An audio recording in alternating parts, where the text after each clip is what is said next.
ناظرین، کیا وریشا اپنے مقصد میں کامیاب ہو جائے گی؟ وہ سب کچھ حاصل کرنے میں کامیاب ہوگی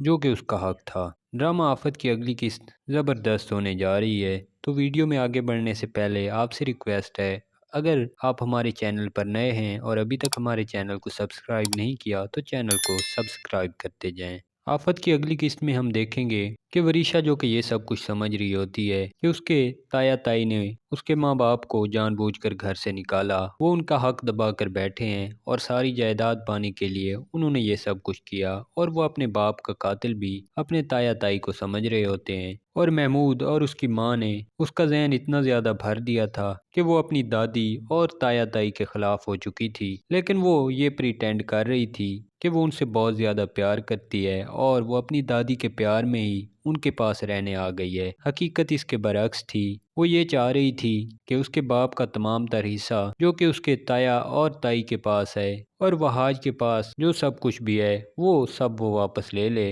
اور اس کے لیے اسے اس گھر میں رہنا ضروری تھا۔ اور وہ یہ جان چکی ہوتی ہے کہ اس گھر میں جو کچھ بھی ہوتا ہے دادوں کی مرضی سے ہوتا ہے، اس لیے وہ فیصلہ کرتی ہے کہ وہ اب دادوں سے بنا کر رکھے گی اور جتنا ہو سکے گا دادوں کی خوشامد کرے گی۔ تو وہ دادوں کے پاس جاتی ہے اور کہتی ہے، دادو آپ جانتی ہیں یہ سب آپ سے محبت نہیں کرتے، بلکہ یہ سب دولت کی وجہ سے آپ کے پیچھے ہیں، اور یہ جانتے ہیں کہ اگر یہ آپ کے خوشامد کریں گے تو آپ اپنا حصہ بھی انہیں دے دیں گی۔ دادو جب یہ سنتی ہے تو وہ حیران ہوتی ہے اور کہتی ہے، وریشا تم یہ سوچ بھی کیسے سکتی ہو، اور تم نے یہ بات کیسے کی، کس نے تمہارا ذہن بھرا ہے؟ وریشا کہتی ہے، دادو میں جانتی ہوں آپ کو یہ بات میری بری لگ رہی ہوگی، لیکن یہ حقیقت ہے کیونکہ میں ان سب کو جان چکی ہوں۔ انہوں نے میرے ماں بابا کا حصہ بھی تو مجھ سے چھین لیا ہے نا، اور میرے بابا کا بھی اس گھر میں حصہ تھا، لیکن آپ جانتی ہیں نا میں کس حالت میں وہاں اس گھر میں رہ رہی ہوں۔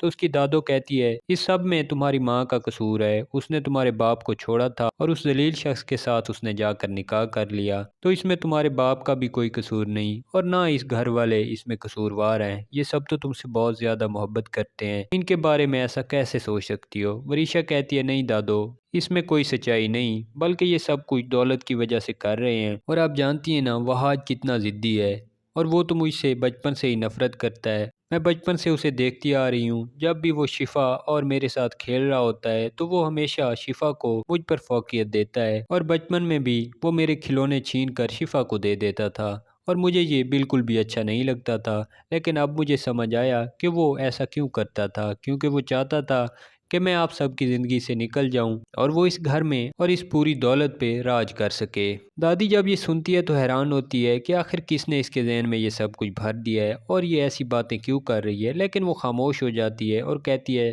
وریشا بیٹا، ہم اس موضوع پہ بعد میں بات کریں گے، ابھی میری طبیعت نہیں ٹھیک، تم چلی جاؤ یہاں سے، مجھے آرام کرنے دو۔ لیکن وریشا، جس نے اپنا ذہن بنا لیا ہوتا ہے کہ وہ ان سب کو برباد کرے گی اور اپنا حصہ ان سے لے کر واپس محمود اور اپنی ماں کے پاس چلی جائے گی، کیونکہ محمود اس کا سگا باپ نہیں تھا، لیکن وہ پریٹینڈ کر رہا تھا کہ وہ اس سے بہت زیادہ پیار کرتا ہے، اور اسی نے اس کا ذہن ان کے خلاف بھرا تھا۔ محمود ایک لالچی آدمی تھا، اور وہ یہ بھی جانتا تھا کہ وریشا کی ایک بہت بڑی دولت ہے جو کہ اس کے ددیال میں موجود ہے، اور ان سب نے اس پہ قبضہ کیا ہوا ہے، اور یہ صرف وریشا ہی واپس لے سکتی ہے، محمود چاہتے ہوئے بھی کچھ نہیں کر سکتا تھا۔